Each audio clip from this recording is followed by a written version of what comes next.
Good morning, fans, ladies and gentlemen across the world. Coming at you today with another great morning, this Saturday morning live stream. And we are here this afternoon to start to talk about a lot that's going on with the college basketball world, along with a few things when it comes to eligibility of these players with the NCAA. As we seen Chambliss just this earlier this week get his eligibility back, which is, we talked about it, thought it would be some chaotic things, but more importantly is I'm here with the man that put us all together this morning, WTP for life. How's it going this morning, Unc? How you feeling this morning? I'm good, nephew. I'm glad to be here with you this morning to talk another edition of Saturday Sports Freestyling, talking about some college basketball and some things that's happening in college football with Trinidad Gamblers getting awarded another year eligibility. So I'm anxious to get into some of this discussion that we got on the slate today. Thanks for having me this morning. Oh, always a pleasure, and it's always good to see you as well. And I know we talk so much within our chat, but when we see in our faces and we able to talk, that makes so much more of a difference, and we see that enthusiasm as we go through the show. But I don't think we're gonna hold the people up this morning to get their afternoon started, and the great games and a great slate that we have today, headed off by a big game that we have. We got Kansas at Iowa State. And one thing that we talked about this Kansas team, Darren Peterson's health. Is he going to play? Is he not going to play? But I actually had a chance to watch this Iowa State team. This Iowa State team can go, and they're very tough. I think they could easily be a number one seed, possibly as the season progressed going into March. What's your thoughts on this Kansas at Iowa State game today? The thing I like most about Kansas is the fact that they've had a whole bunch of opportunities to play without Peterson on the court with them because of the things he's been dealing with his health and injuries and things. So I think this Kansas team is really starting to form into shape. They're starting to play some really, really good basketball. They had a really big win over Arizona earlier in the week. And I think this Kansas team, if they continue to play really good self basketball, they can be a really good team in the tournament. They're playing against the number five team in the country, Iowa State, who has a really, really good backcourt. They have a really, really talented team.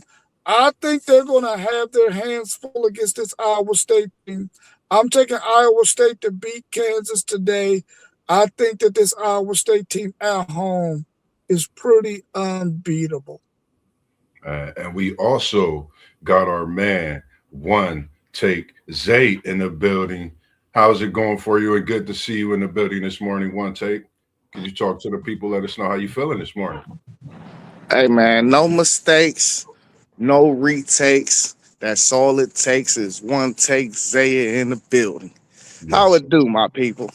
man, feeling pretty good, man. Say that one more time because the one-liners, we definitely got to clip them, and I love the way you sounded talking and telling them about that one thing one time for me. Hey, level up. I've been working on that. You know what I mean? After the rebranding, I was working on that, man. You feel what I'm saying, baby? Hey, Yes, it's sir. no mistakes, no retakes. That's all it takes is one take. Zaya. Yes, sir. And he's in the building, and we here this morning, and we talking about Kansas at Iowa State. What is your thoughts on this big game? I think this is one of the biggest games that haven't really gotten much talk. But what's your thoughts on this Kansas at Iowa State? Man, Iowa State, I love their point guard. I like how he control the game. I like how he get people in the positions that they need to. But my favorite going into March Madness is this Kansas team, man. I think um, when Peterson is not in, they learned how to play together. I love the guard council. I love that they got a couple bigs that can stretch the floor. And when you add Peterson, who's a possible number one pick, if he can be healthy and on the court, it takes that team to a new level. So, um, where is this game at? Is it in Iowa today? It's at Iowa State. It's at Iowa Yeah, State. I would probably go Iowa State to get this win. Um, basketball is a sport. You know, losing the game really don't mean that you're not a very good club. These are both very good teams. But I'm gonna take Iowa State at home. Mm, I like your pick, one take, and I totally agree with you. Watching this Kansas team, how they, you know, beat Arizona earlier this week, seeing them play without Darren Peterson, I think we all by now, if we can't see what talent he brings and what he could do at the next level, we blind. But I definitely feel like this Kansas team has found something. They reminded me of that Robinson Young tandem with the way the Biggs is coming along and B Tiller. This is Bryson Tiller. He's not an R&B artist. He's a basketball superstar, and he's a freshman here at Kansas. I think the way he's actually been playing in this last month, I think he's made Kansas that much more of a dangerous team. As you mentioned, Council as well. He can go. Some people sit back and say he takes some crazy shots or his motor don't stop, but in college basketball, that motor helps this season. And I've been noticing that the way he plays, it helps this Kansas team. And they're used to how he played. Without his energy, I think Kansas is not the type of team they are, along with the way these freshmen are playing. So I got, to say all of that about Kansas. Iowa State has the number one three-point shooter in the nation. If y'all haven't checked him out, y'all might want to get a check out on him. He's not just a shooter. He gets to the bucket. I say he's a pure dog. So go check out 22 for Iowa State. I can't think of his name right away, Zay. I watched him through the week, and that boy's a bucket. He could shoot the leather off that thing. So I'm going Iowa State. I'm going with the Cyclones, and they're going to spin that thing around Kansas like new money, swinging the ball like they do, and get a big win today at home. And I think this could push them into that number one seed come tournament time. The next game that we're going to talk about would be 25 Kentucky at number 14 Florida. Another showdown in a conference. This is the SEC, as we just talked about, the Big 12 conference. And in this one, can Hall lead Florida, or will Kentucky win on the road? This is a game. This is, similar to a rivalry, even though it's SEC. They have had their battles. What's your thoughts on this one? And I'm going to start with you, WTP. I really think that Hall, man, is a really, really nice player, man, for Florida. Long guy who can go perimeter. He can go in the post. Kentucky is playing some really good basketball, man, in comparison to what they were doing at the beginning of the season. I don't think they go on the road and beat this Florida team, but this is an opportunity for Kentucky to gain some confidence by hanging in this game. If they don't get blown out, they can really get some confidence going into the tournament.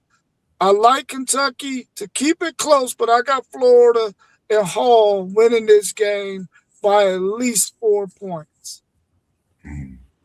What's your thoughts? One take. He might be busy working. You Nah, good? nah, I'm over here shopping, man. I'm about to go to the city championship. But Oh, okay. yeah, I like Florida, man. Kentucky have been coming on strong lately, but I just think that home court advantage is going to be too much for him today. And Rob mentioned Hall. He going to be a lottery pick. That's a lottery pick we looking at. That boy can ball. So I'm going with Florida in this game. Man, this is back to back. I know people are gonna be like, he was a Kentucky fan last year. Since I've said I'm switching over to BYU, it's crazy because BYU's been slowly getting closer to this number 25 seed that Kentucky actually have, and Kentucky actually has moved up into the rankings. But I'm a BYU fan. No disrespect to Kentucky. I like Florida. I'm a big Hall fan. This kid can play, man. He could really go. I think the next level is built for his play. Um, I just think he's a special talent, and you definitely got to stop him to defeat Florida. If they want to get this road win and an upset at Florida, they have to stop Ha. And I think he's just a tough guard for anybody in the nation. With his height being, I think 6'11". I mean, he could, like you said, put it on the deck. He could shoot the leather off of it as well. So I just think this Florida team, and can't forget, they have national championship experience. They had a tough road that they had to get through to get there, and some of the teams they face. So we can't forget that. And they look like they trying to get them wheels turning in the right direction as they get towards this SEC tournament and March Madness play. So I'm going with Florida as well in this one. And I think it'll be a big win if Florida could get that going towards, like I said, March Madness. I think the biggest game as well of the day. I mean, you could really have a toss up in this Big 12 today because you got bangers on top of bangers. And this next one, I think, is a team we all feel could do some damage in the tournament. A lot of other people feel one team could win the tournament and still think they're a top team by some. It's Texas Tech at Arizona.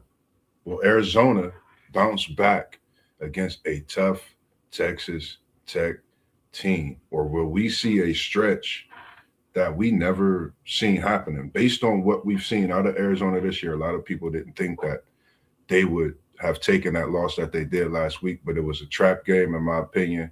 Tough place to play in at Kansas. What's your thoughts on Texas Tech at Arizona?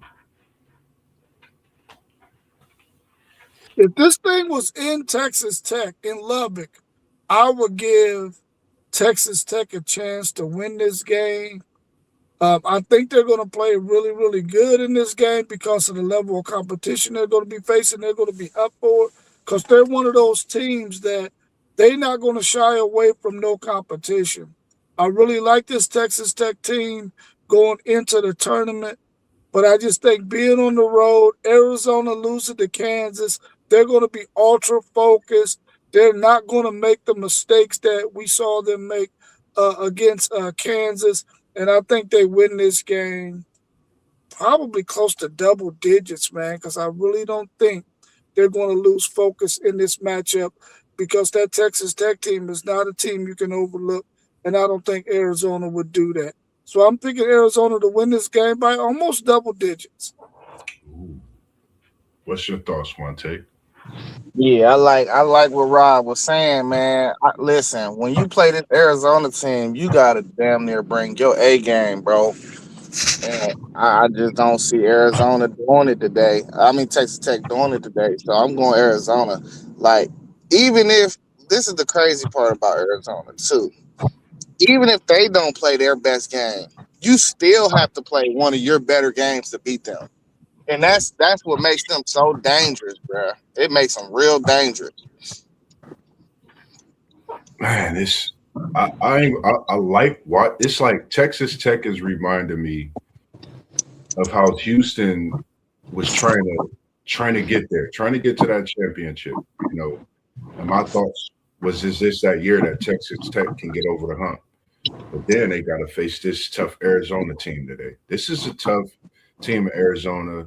They lost a tough game earlier this week against Kansas, which we know that's a tough place to play at for anybody. And I think they get their home crowd rocking. Like you said, WTP, they mess around and try to get this win by 10 or even 20. They're at home. This Arizona team, I think they come out with a different fight today. I think you're going to come out, see them hitting on all cylinders. I think they got outplayed in ways in that game earlier this week against Kansas. So I think they have all that steam rolling. Come home to the desert and send Texas Tech. They send them back home and they packing it up. And it's really something to think about with this Texas Tech team. So I'm going to take Arizona, taking Koa Pete, Burries, them two tough players. And then you have also that senior leader and Bradley, as well as the big man, the 7-footers. I just think he's one of the most skilled 7-footers we have in college basketball. And I mean, they come at you in waves. So I'm going with Arizona, and I'm going to go with you and take a double-digit win as far as against Texas Tech today at home. we have comments as well in the section. I didn't. Oh, that's your comment in there. The next game that we have on the slate, I think every game to me today is pretty big. When it comes to it. But right now, who are your four number one seeds in the NCAA tournament?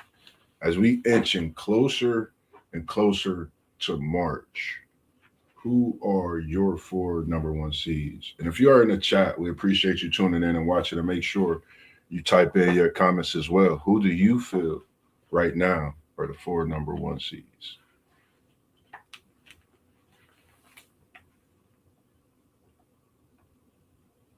Man, this is a kind of tough one, man. Tough. Because you got Iowa State sitting there at 5, and you thinking, man, they could possibly get one of those slots. I know for sure I'm going Duke and Arizona and getting one of those spots. But then you got a team like Houston that's there. Man, this is tough. This is tough. I know for sure I got Duke and I got Arizona.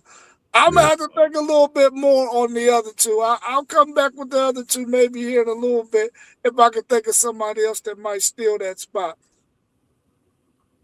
It's tough. It's tough. Yeah. One take. I got Arizona as my overall number one. I'm gonna go Michigan as my number 2 seed. And then my 3 seed, I'm gonna go Duke. And then my 4 seed, I'm gonna go UConn. Because they've been coming on strong. Man, it's tough. I'm literally right there in the against Arizona overall. You got Michigan, you got Duke. Like you said, Zay, you got UConn. Like for me, it's UConn, Iowa State.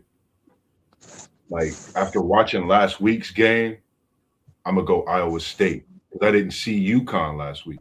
But UConn is something different. Like I'm trying to figure out where you're getting these guys from. They got the best hats all over on this block, bro. Yeah. It's like my third hat buying out of here in like a month. Crazy. Yeah, that's all I need. I'm gonna put Iowa State as my 4. Yeah, I'm gonna tap. I'm gonna put Iowa State and UConn right there at 4. Either way, you could go Iowa State or UConn. Seeing Iowa State for me made the difference. I'm not gonna say it's a biased pick, but I just seen them, and they are a team that no one's talking about, and they've been right on the door like Houston, like a Texas Tech team who we feel is right there. So this Iowa State team is tough, and they got shooters, and they got bigs, and they got athletic players. And like you said, the guard play is tremendous. So I'm going to take Iowa State as 4. Yeah, I'm going to go Michigan and UConn. I don't know if the committee is going to allow 2 Big 12 teams to get number 1 seeds, man. So I'm gonna take UConn and Michigan as my other 2, along with Arizona and Duke. The thing that is out there though is that none of these SEC teams will probably get a number 1 seed. They'll probably quite a few of them will land on the line 2 and line 3 in this tournament. But I think that's telling that you had so many SEC teams that were really, really good last year, but this year you won't get any of them on the number 1 line, which I think speaks volumes to what these other conferences have done, especially UConn, man. The fact that UConn, I don't know how they're doing it, but they're doing it. They stay relevant in college basketball, man, on the men's side, and we already know what they do on the women's side. But I'm going to go with Michigan out of the Big Ten, and I'm going to go with UConn out of the Big East to take those other 2 spots as number 1 seeds.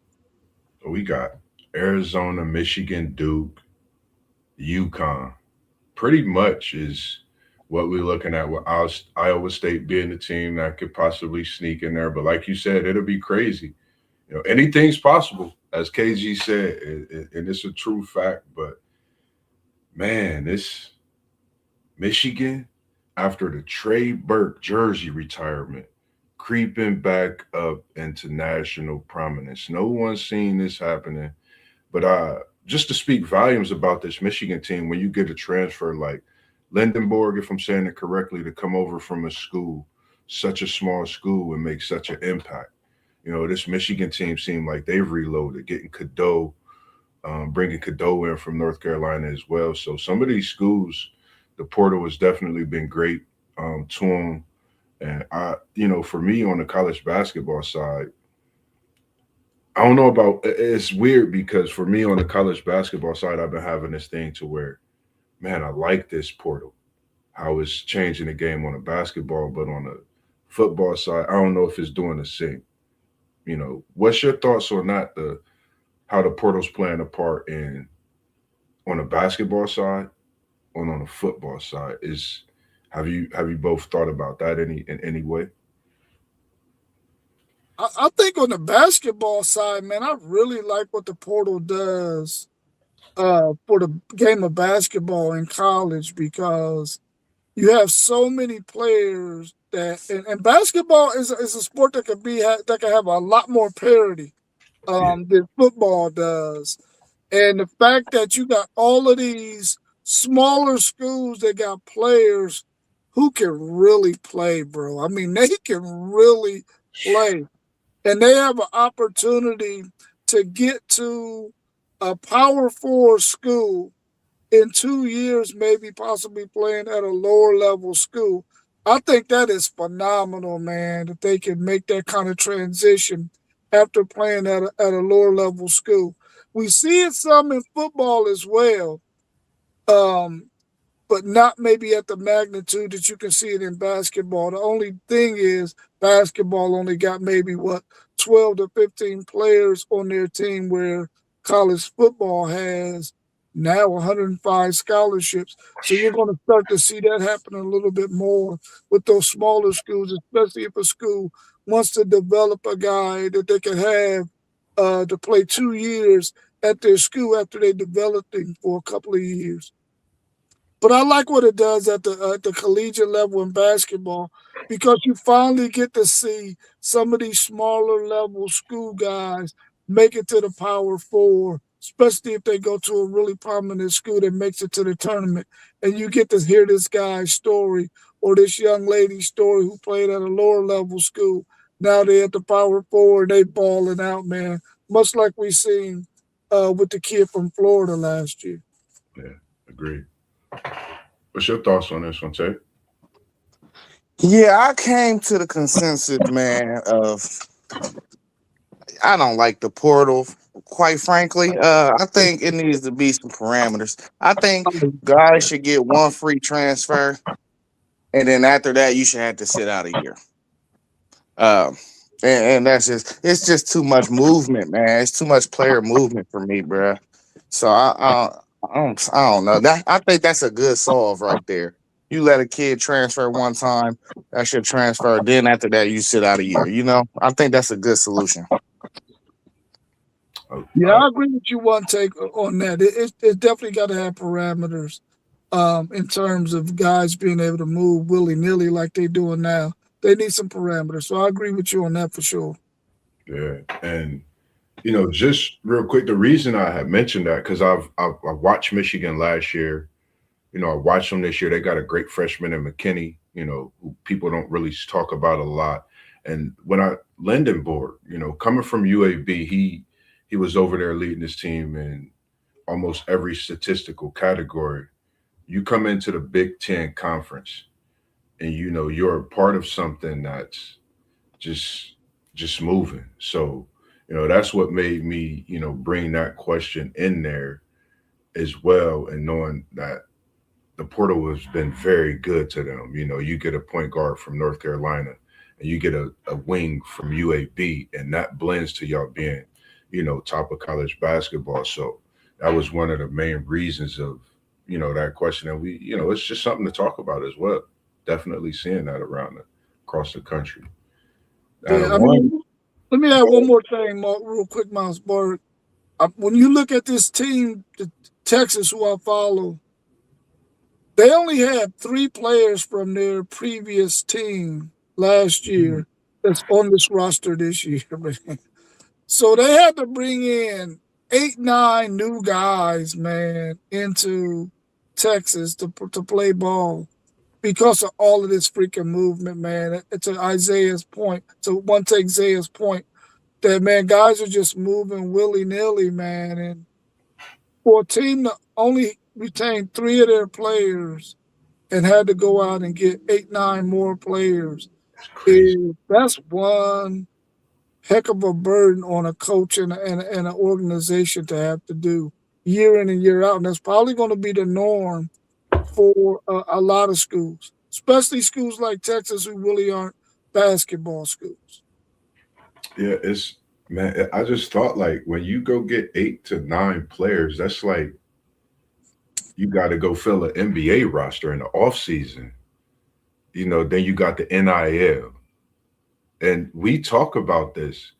The fact that college basketball is starting to be the new version of the NBA, NBA G League, possibly. Like it's a lot that you could really go in to talk about this because that's basically what Texas had to do: build a roster, to come into the season. And hats off to what they've been building there because we know the hometown guy, Dalen, who's been having a monstrous year, along with a few other players over at Texas. So definitely hats off to them guys coming and signing that contract to be a part of that school and do what they're doing, upholding that student athlete aspect. Because that's one thing I think that's misconstrued is they're holding up their end, being that student athlete.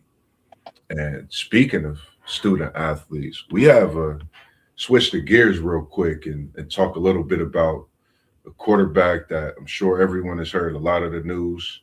Trinidad Chambliss was granted a 6-year of eligibility by a Mississippi judge who is an Ole Miss grad. What's your thoughts on the whole situation? We talk about full circle. We talk about equator line. What's shaking with the Trinidad Chambliss? I don't know if the judge, that happened to help. I don't know. It's something going on. What's your thoughts on this one? Start with you.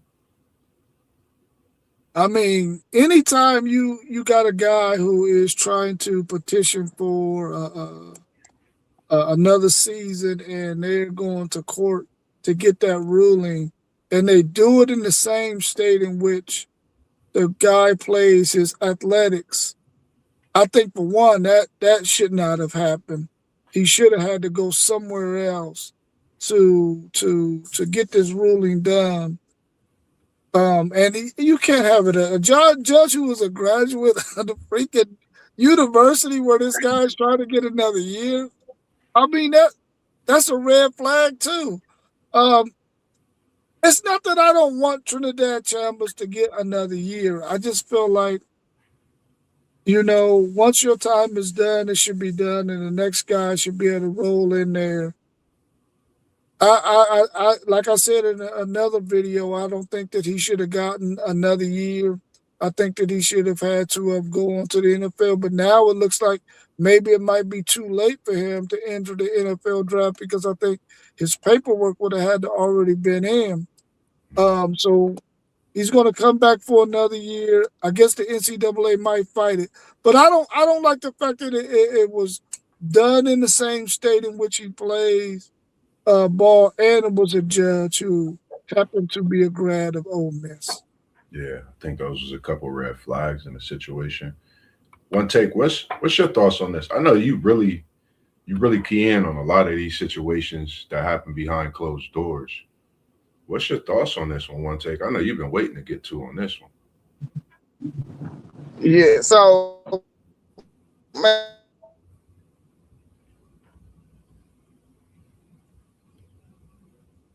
Is it going in and out? Yeah, you kind of choppy right now. One take.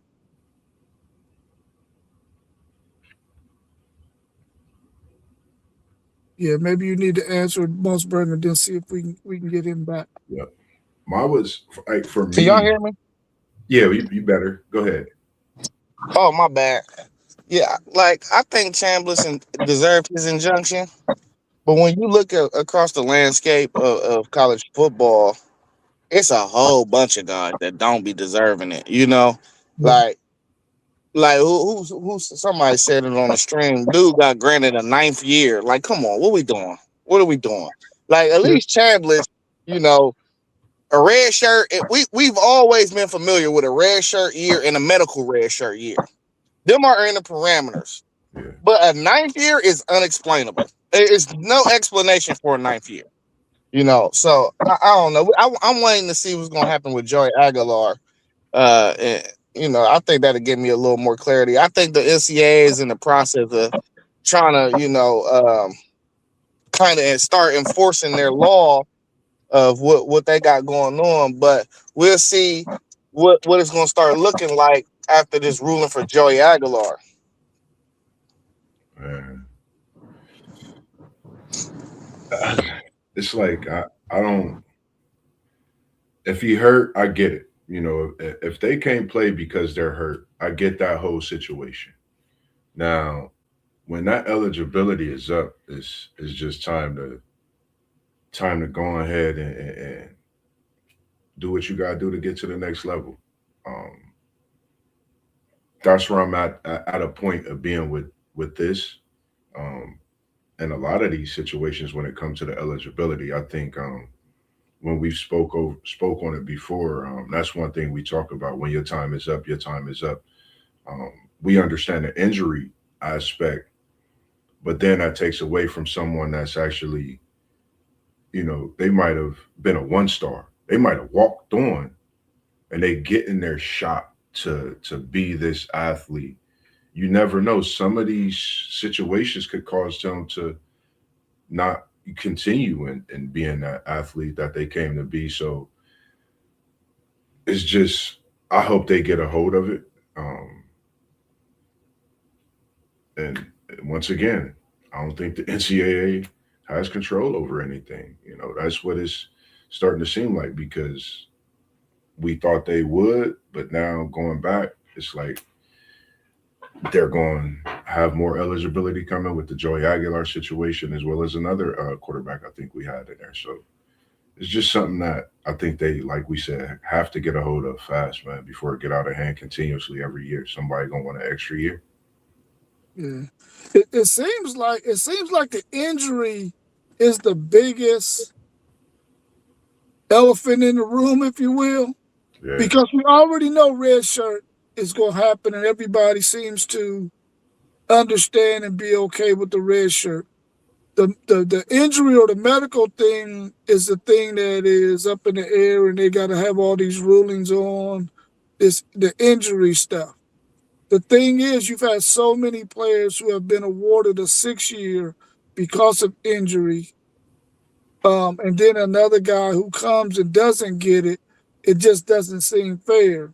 So it seems like it should be a pretty easy fix for the NCAA to just go ahead and say, okay, yeah, we're going to go with this 5 year rule. But if you happen to red shirt and you suffer an injury, you can get a 6 year. And then that should be the bottom line to it. The guy with 9 years getting his ninth year. Apparently, there's been so many injuries in this thing that he's getting another year. I guarantee you that if he was at a Power 4 school, they probably wouldn't let that roll.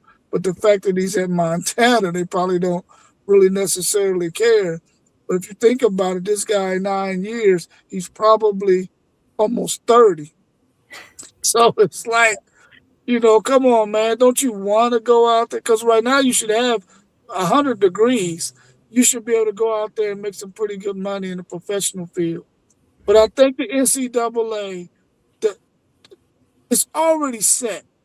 You already know you can go 5 years to play, and then if you have an injury, you can get a 6 year. That should just be the criteria. Um, and they can fix that really, really easily, and we don't have to deal with this. Somebody having to petition for a 6 year if they had an injury that ruled them out for a season along with a red shirt. So I think there should be an easy fix for the NCAA. They just got to go ahead and take matters in their own hand and write it in the policy. Yeah, yeah, I agree. And then that runs right into the next question. Will this open a door for the other players seeking another year of eligibility, or will the NCAA fight back? I mean, we already know that the NCAA doesn't want litigation. They don't want to get taken to court. You know, they don't want to have to do that kind of stuff.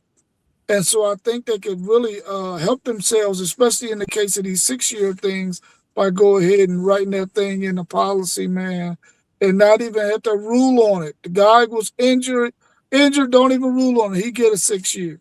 Don't even have to go to the point where you got to get taken to court for a guy to petition to get the 6 year.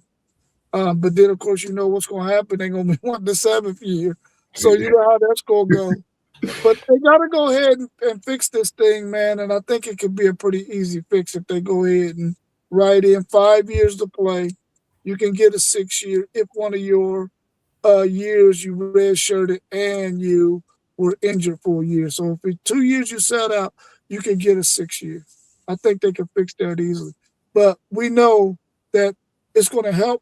His decision for Trinidad is going to help Aguilar. It's going to help the lineman that's trying to get a 6 year that's trying to come to Texas. It's going to help him as well. Well, we got to remember too, though. Trinidad went to state court, and I got to finish doing the research to see if that was an old misjudge. Yeah, it was. Yeah, it Said was. he was an Ole Miss grad. I was looking at something. He was an Ole See Miss what I'm grad. saying?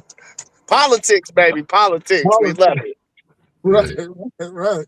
Then the situation with Aguilar, they coming back next week. I was just looking at they left, without making a ruling in his case the day before yesterday, I believe. And they're coming back after the, heartful felt weekend to figure some things out, I guess, to see what's what, and his next step. And he's actually in position to possibly win it, which is great. Like, it's just so much that comes along with it. And like you said, that sounds great. 5th year, if they really hurt, put the paperwork out there. Like you said, they need to get something written up to where they don't have these problems. Because, like you said, it'll be a person looking for that 7th year, trying to break their bank in the courtroom, as we see. That's constantly going on now. And that's the way to put a heart to it, putting that paperwork together to prevent them from actually going through those things. The next question is a bigger one, big one, just with the playoff talk that we've been talking about as well for going on a couple years.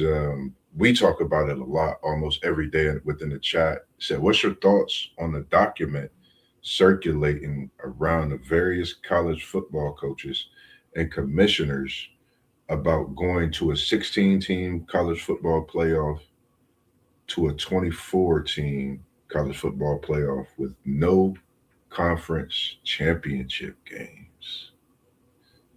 Wow. I mean, the reality is, I think this is what college football is going to, especially when you're talking about the noise out there. They're going to 2 super conferences, and the fact that teams are being left out of the college football playoffs at 12. They want to get it to where you don't have a whole lot more discussion about people getting left out, especially once you get to 24. And a lot of people think that that number is too high. I sort of like 24 because I really feel like you could get a lot of really, really good football teams with an opportunity to see some really good matchups that you don't normally get to see during the regular season. You'll get to see them in the playoffs. I think 16 should be next, just so we can get a feel for it. We'll get a 2-year sample size in 27 and 28. And then in 29, we'll get a 24-team playoff, and that'll run through 31 once the college football playoff committee contract runs out. and then we can see what direction to go from there. After we've had a sample size of 4, 12, 16, 24, then you should be able to say, listen, we know what will work best. Let's go ahead and go with this format, get everybody to sign off on it, and go ahead and make it happen.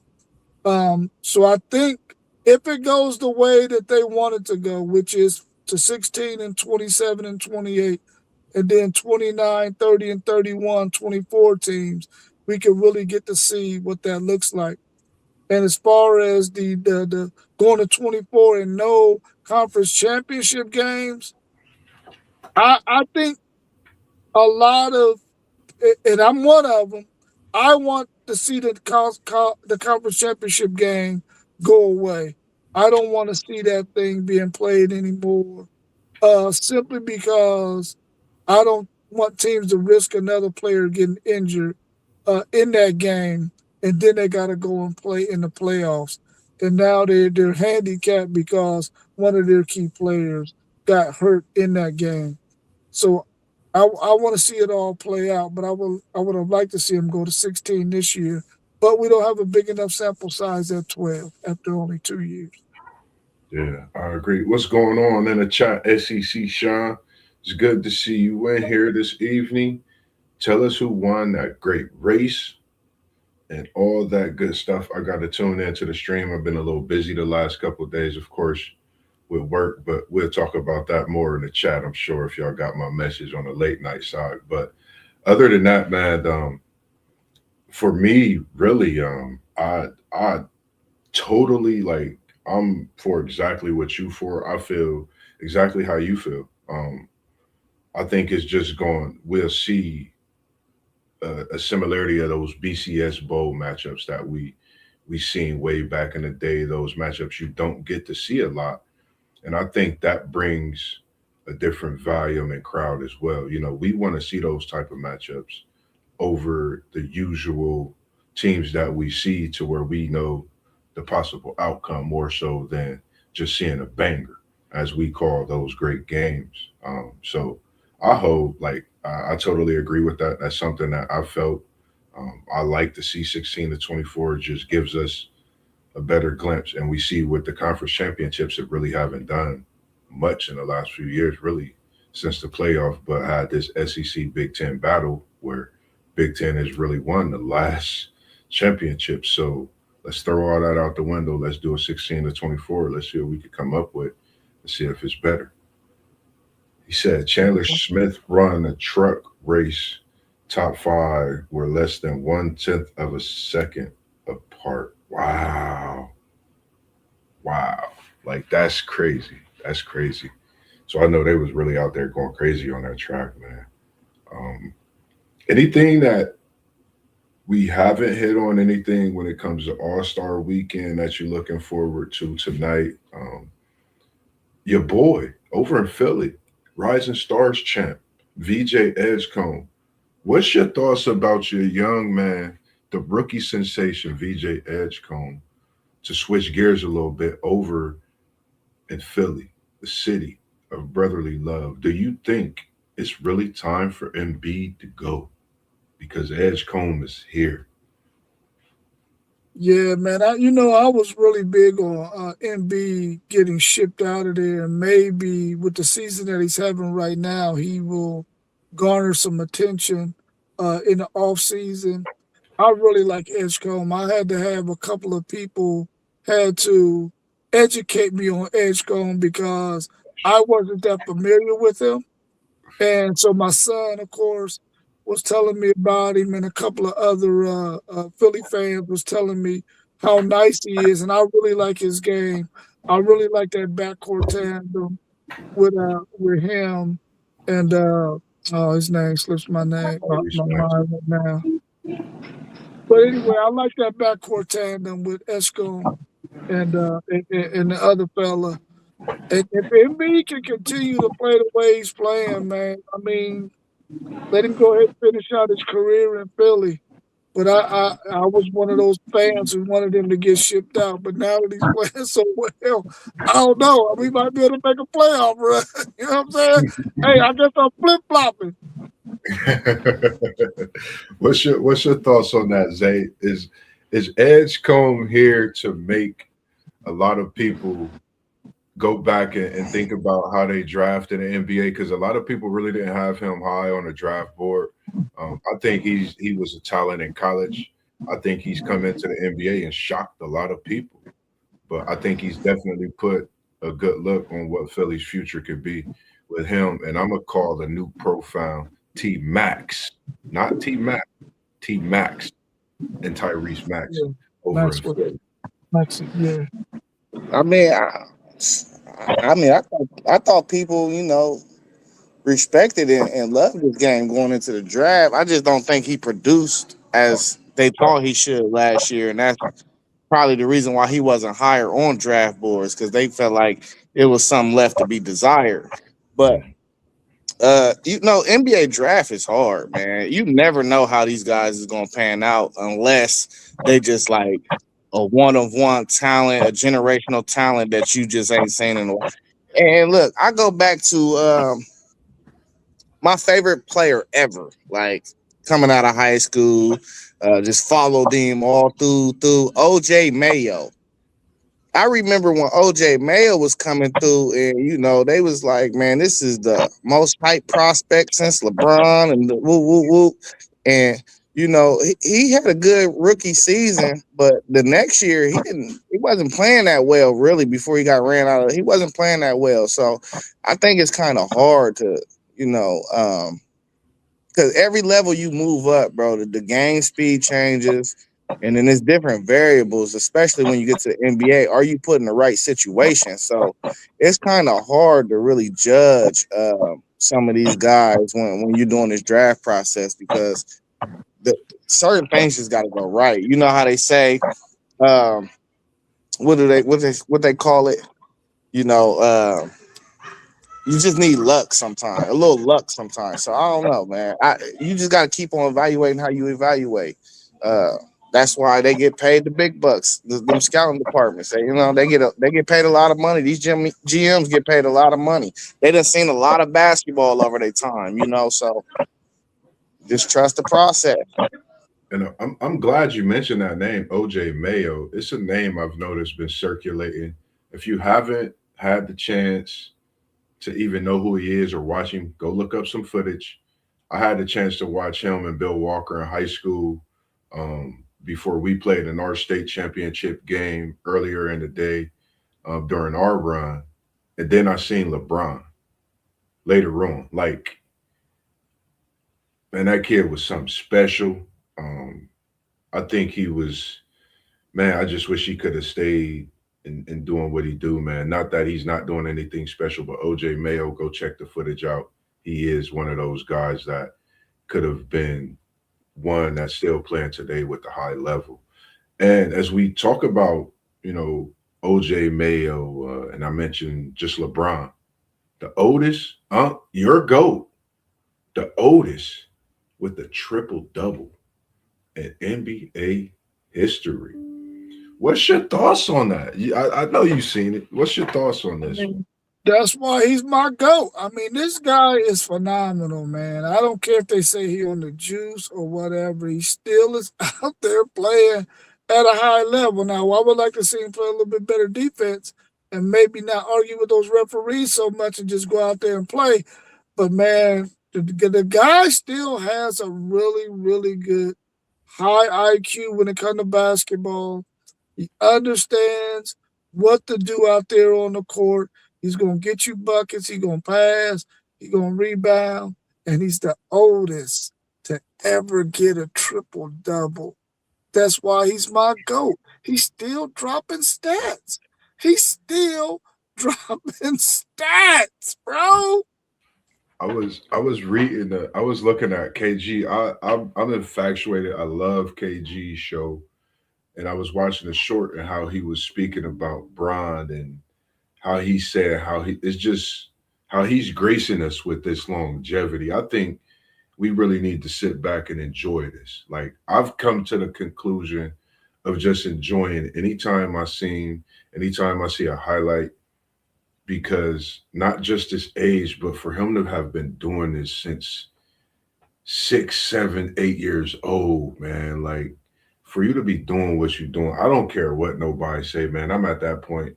You're doing with something spectacular. The longevity is amazing. I can't wait till he graces with the farewell tour. Who knows what that's going to be like? If he's gracing us with triple doubles at 41, can we get a quadruple at 42, bro? I'm just asking on the farewell tour, but that was something that I had seen as well. At SEC Shy, he said the hockey kicked off in the Olympics for the men, and they won. The USA men won 5-1, and the women won in the semifinal with a 6-0 shutout win over Italy, and they are 20-1 against their opponents so far, only letting their opponents tally one goal. Shout out to the USA men's and women's hockey team. That's special. One goal in these games so far. That means that women's team has got their eyes set on the biggest prize that you come to the Olympics for, and that's gold. Outside of what we've been talking about so far, I really didn't have much more myself to talk about outside of all seeing. I haven't even tuned into All Star Weekend. That's the craziest thing so far for me. I might watch something tonight. I honestly don't know. I'm really more so looking towards to see what tomorrow brings when it comes to the All Star game itself. See if we get any of that. Rest in peace to Cole. Any of some of that back when Cole was in the All Star game. That's when I feel like we last got graced with that competitive spirit in that All Star game. I would love to see it get back to that. I understand there's a lot of money on the floor with the athletes we watching, but that's what we come to see. That's what we watch the game for, is to see some excitement, to see that competitive spirit with them all. So I would love to see that. If it don't get back to that, man, I don't know. What I'll be watching All Star Weekend outside of if it's some golf or something on. I tune into that like I did last weekend. It was a pretty good match on. So that's what I'll be looking forward to. How about yourself? Hey, man, that Rising Stars challenge was competitive last night.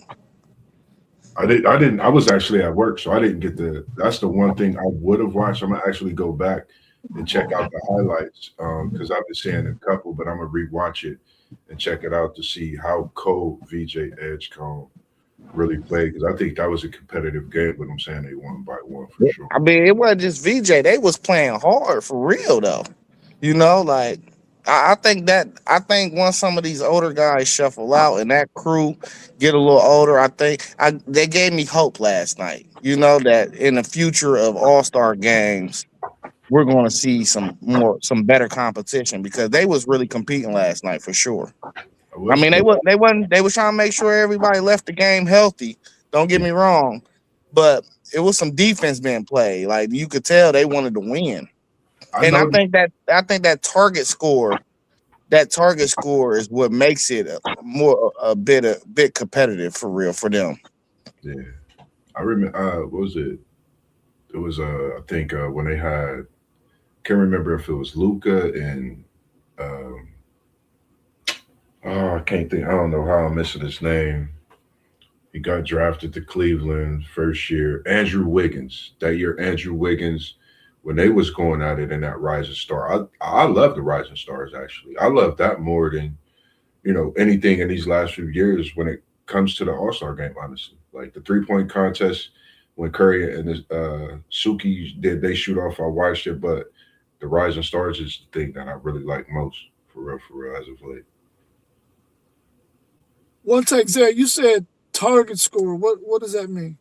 Oh yeah, breaking down. Yeah, they kind of take the TBT tournament format where they do a target score. So you go on a 40 instead of playing a minute game. Oh, Yeah, they kind of take a piece of like the Elam ending. Yeah. I like that too. I think it, like you said, it gives them that that push to play that defense, that target score makes a difference, as we be seeing in the TBT. Like they definitely put it all on the line.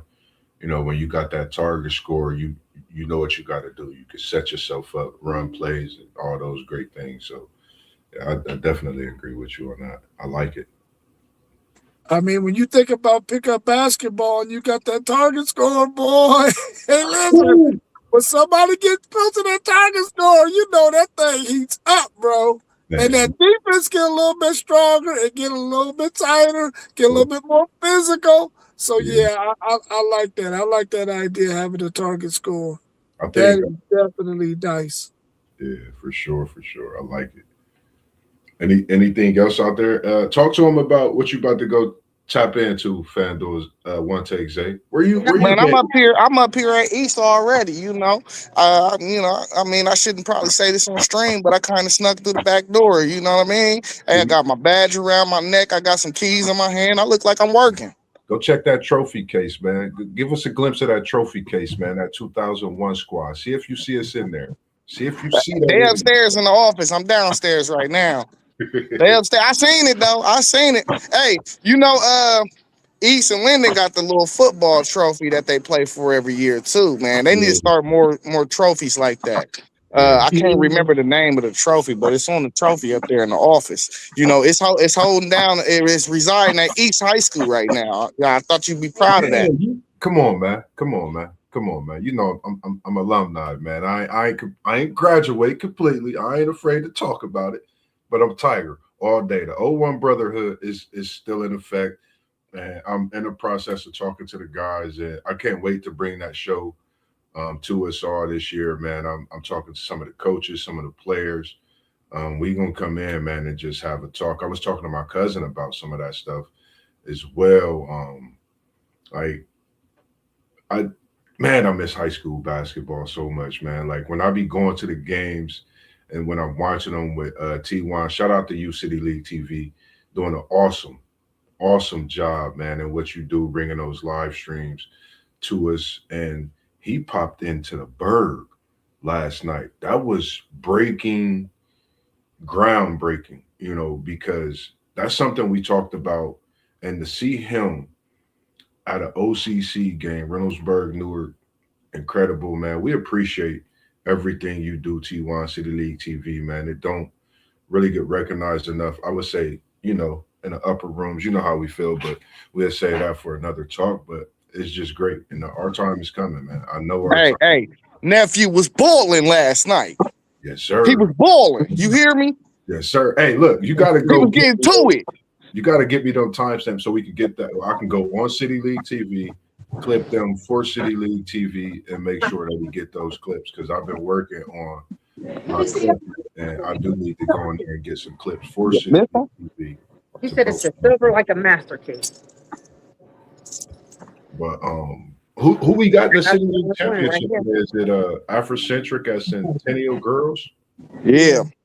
Got the girls and boys on both sides in the City League this year. So the boys is trying to regain something that they haven't had, and it'll be a historical feat.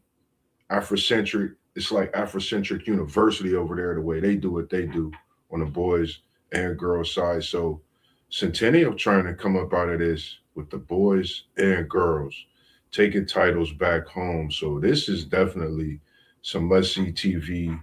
If you out and about, or if you don't have nothing to do, you need to go pay them a couple dollars.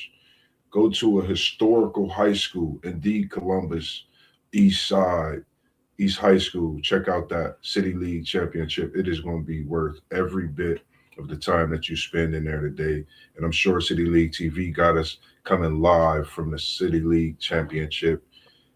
I don't know what else to tell y'all, man. Just enjoy your Saturday, but make sure you stay locked in with us because we're gonna come at y'all with another banger tomorrow morning at 9 a.m. And the faces that you've been seeing, you will see them along with a few more of the guys that's out moving around and busy with their Saturday morning starts as well. Anything you got to say to the people before we get out of here as we coming up on 59, coming up on that hour? I wanted to get y'all's thoughts on Gilbert Arenas' son. We know he's gone through a lot in his past, maybe year and a half, with the car incident when he in his Tesla truck, and when he went through with that, have to have his window busted and get dragged out of the car to save his life, and then him having a meniscus tear and some other damage in his knee, coming back from that injury and rehab to have played in 6 or 7 games, I think, for USC so far. He's really looking really, really good at this point. What's your thoughts on him? And do you think he could be a lottery pick if he decides to come out after this season? I'm gonna let you go live, Zay, because this is Zay been putting this on notice since last year, if not the year before when we first started. I've been watching him. My brother and dad got a chance to see him at the game when they played OSU this past week, and I watched it. That kid is special. I definitely think he's putting himself in position that he definitely can be a lottery pick. You see it. His dad, we know who Gilbert Arenas is, Agent Zero. I mean, this kid is drooling with talent. For him to come off a torn meniscus, car accident, all of those things, special.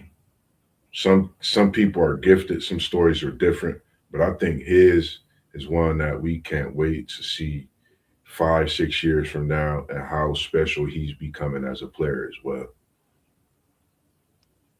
Hey, listen. There's only 2 players I will take him in the draft over, and that's AJ and Peterson and Boozer. I'll take Boozer too, or and Wilson. So 4. It's 4. Them the only 4 guys that I would take over Arenas in his NBA draft. We got to understand something. This kid is supposed to be a senior in high school right now. Yeah. You know, the talent is just oozing. Yeah, he's not shooting the best percentages, but if you watch him, he got everything in the bag. And let's just like off of all the stuff he just went through in the last 8 months of his life, he probably only working at about 60-65% right now. Yeah. Man, this dude, hey, he nice, man. I hope he dropped later in the draft, because if Lakers don't draft him, I don't know what we doing. You know Gilbert would love to see He been saying it. He said he wanted son to LA. He said if the Lakers were smart, we'd draft him. Man, that boy can go, man. And I'm glad like you really spoke on him, because I know, I was speaking on Cayenne. Everybody have their players that they watch, and you literally been locked in on him. And I started watching him I remember we had phone conversations about it, and I started watching him a lot more then, and seeing him after what he went through. I'm like, imagine if he didn't go through that. What school would he have went to, for one? You know what I mean? And for him to, it's crazy. Like, this stuff is wild. He's oozing with talent, man. I can't wait to see some of these college players at the next level for sure. I think the NBA is going to be in good hands. Seeing the talent that we have in college basketball on the freshman side, NBA is going to be great. NBA is going to be in good hands. So are you both saying there's no chance that he's coming back for another season in college basketball? No, not at all. This was the plan all along. Gil reclassified him on purpose, because he go to the NBA, waste more money. You wasting time. So this was the plan all along, to reclassify and be one and done. Yeah. Because when he reclassified, it don't even matter about his draft grade either, because the way they looking at it is, if basketball is full time, you can get so much more better. Yeah. Yeah, he definitely, like, I could just imagine him, and his height, once you get that NBA workout, you're a different breed. Like, that NBA workout puts you in a different level, and your work ethic now, like you said, Darren Peterson, those guys you mentioned, AJ DeBanza, Boozer, and we talking about Elijah Arenas, the way we know they work ethic is when they get that at that next level, that first year before they go into things of getting with their team, we know what they could be in the ceiling, how high it could be. So Elijah and Darren Peterson, one take Zay, I think you got a couple top 5 picks that you've been putting us on game to from day one with this college basketball. Shout out to you, and it's appreciated.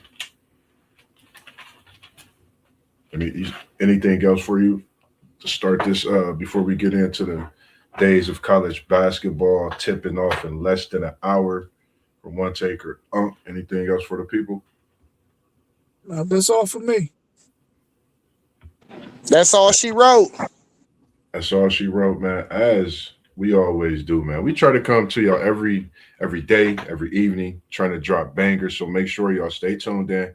Tap them notifications. Put it on all.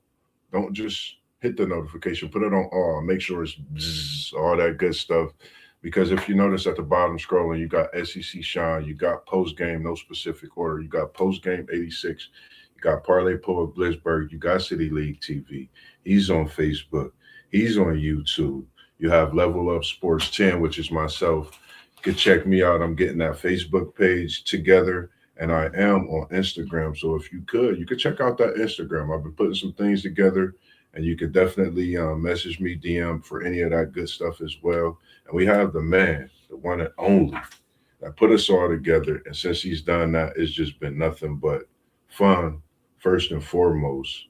And it's just been a brotherhood that I know whatever my day is going through, I could just get in there and send a text and it'll be nothing but fun and laugh. And it could just change my day completely every time. So that's the one thing that, a lot of people don't think that goes on. It goes on here in these chats and WTP Sports Dudes, because we care about not only ourselves, we care about the brotherhood we create, and we care about you, everyone that tunes in, everyone across. It don't matter if you're on the East Coast, don't matter if you're on the West Coast, it don't matter. We care, and we definitely want to be a part of anything that you're doing on the sports side. So make sure you reach out to us, inbox us, DM us. You see the numbers down at the bottom of the screen, scrolling and email. So you have your ways of getting to us.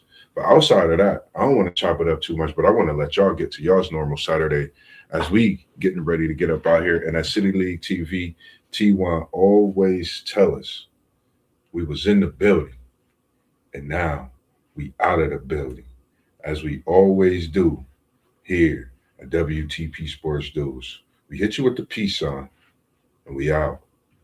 Peace. Appreciate y'all having and joining the stream today. Have a great one. We out.